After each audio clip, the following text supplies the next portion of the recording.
Okay. Hello. All right. Well, good morning, everyone. It's earlier than I usually record, but since this is a special format episode all about being meta, I thought it would be nice to give you a little peek behind the curtain for how I get ready. There's no guest today, so I just need to sound check myself. I'm gonna bump up the volume here.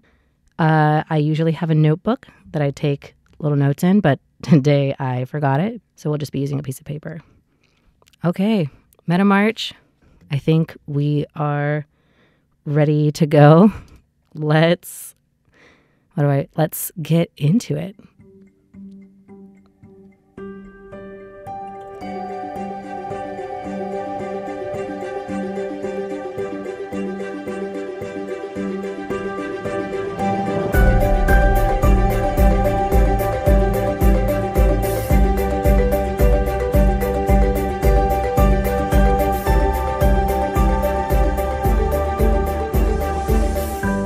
Hello, everyone, and welcome to Tales of Our Times. This is a show where we discuss the stories that move us, what makes them so meaningful, and why others could or should find meaning in them as well.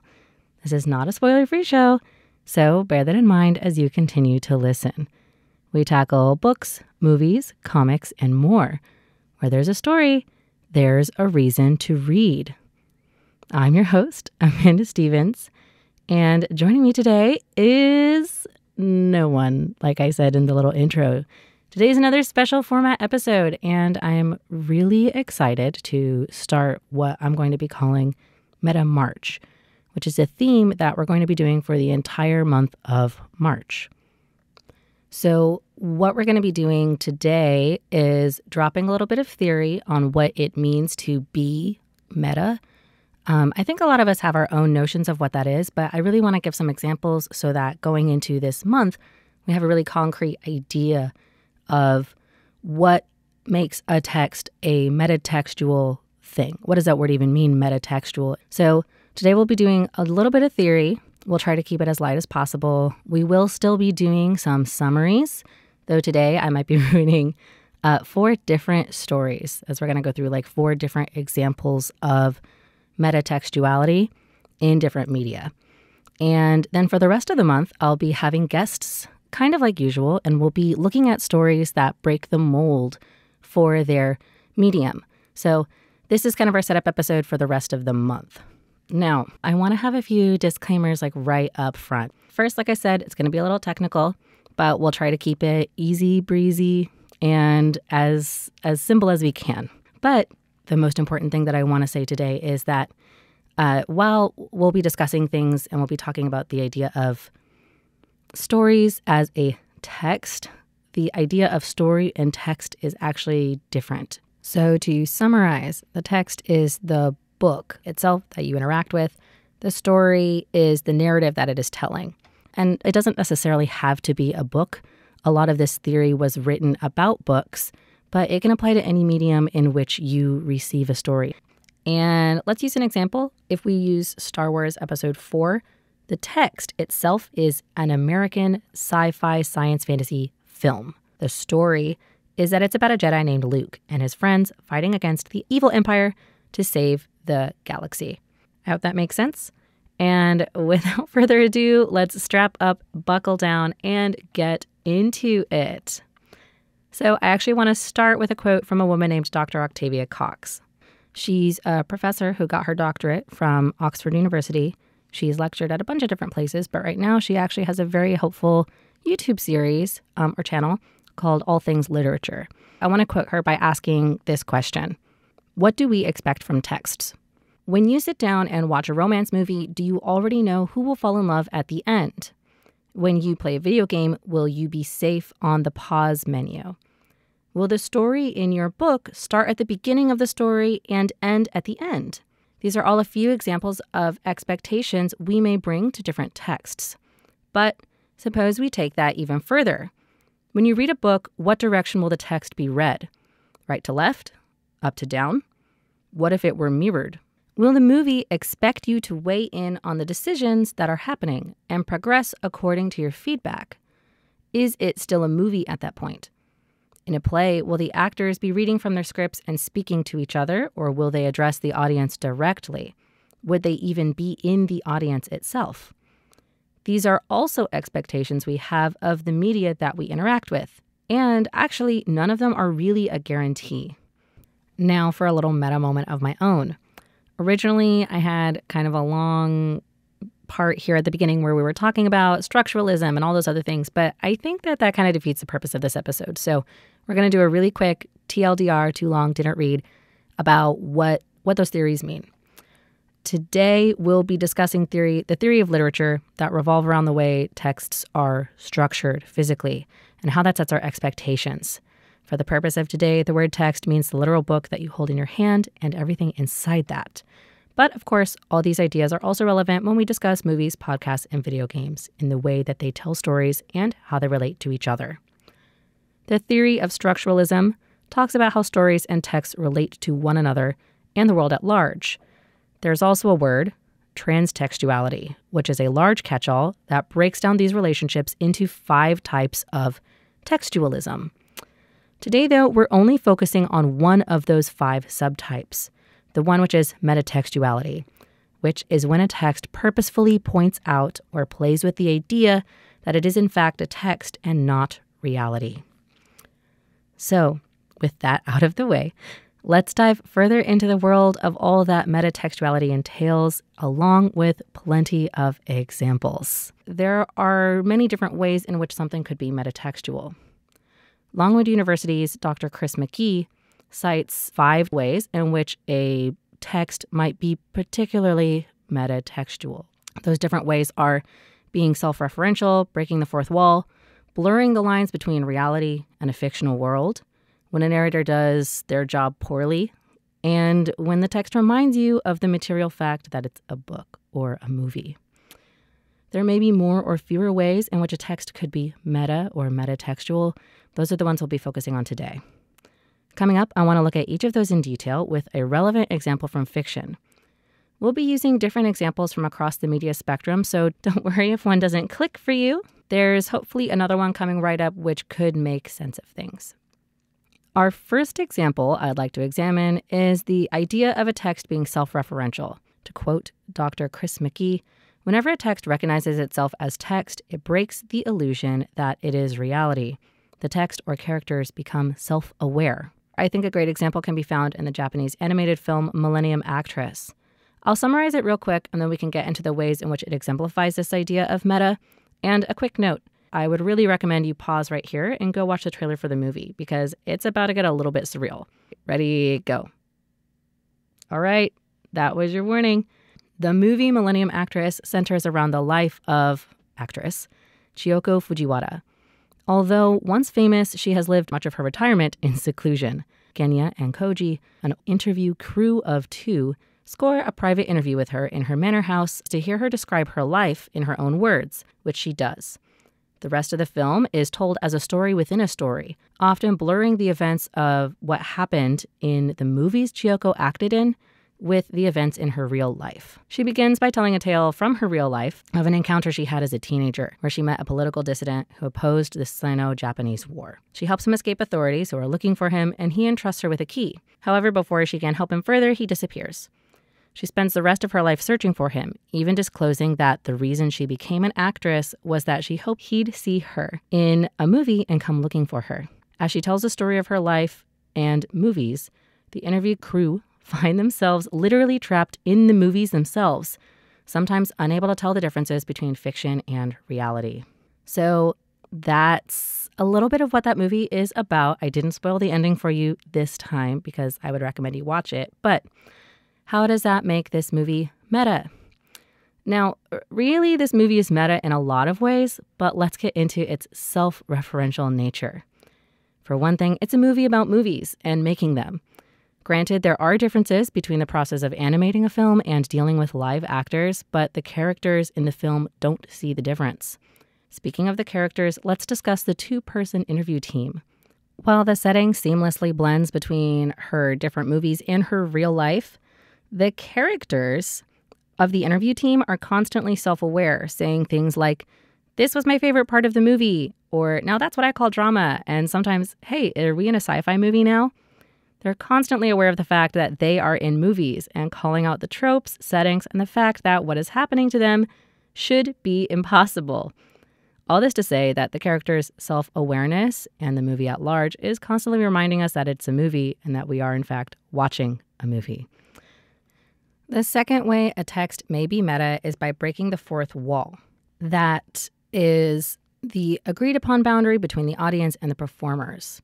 Since this term originated in theater, let's use a famous example from stage play. I'm talking Shakespeare's Romeo and Juliet. It's certainly a play that needs no introduction. So actually, I'm not going to give you one. Instead, I'm going to read you the introduction of the play of Romeo and Juliet.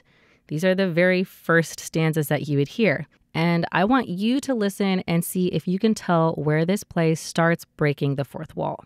Here we go. Two households, both alike in dignity, in fair Verona where we lay our scene. From ancient grudge break to new mutiny, where civil blood makes civil hands unclean. From forth the fatal loins of these two foes, a pair of star-crossed lovers take their life, whose misadventured piteous overthrows do with their death bury their parents' strife.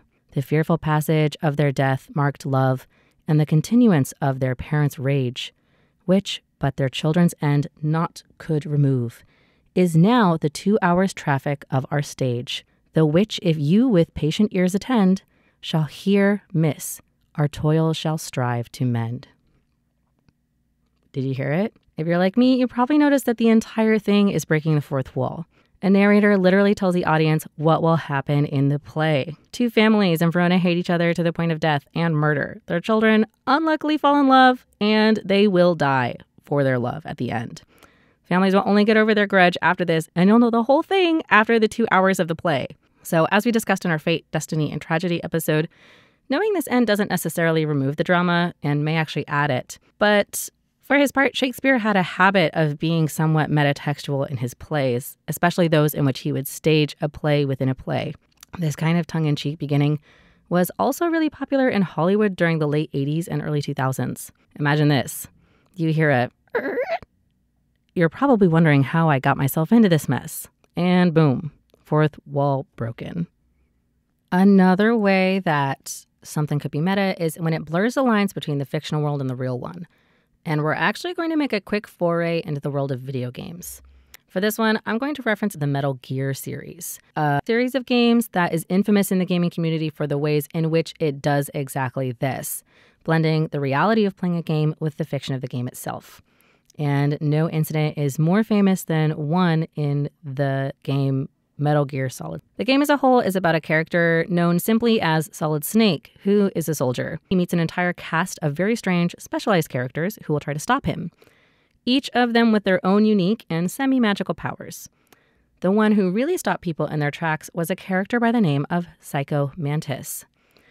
In this game, he is a soldier who has psychic powers, which will make it so that you can't ever hit him. He was able to dodge literally anything that you may do to attack him. To make things worse, he can then go on to tell the player behind the screen which kind of games they like, saying things like, "You really like Castlevania, don't you?" Or, "I see you're a big fan of RPG games."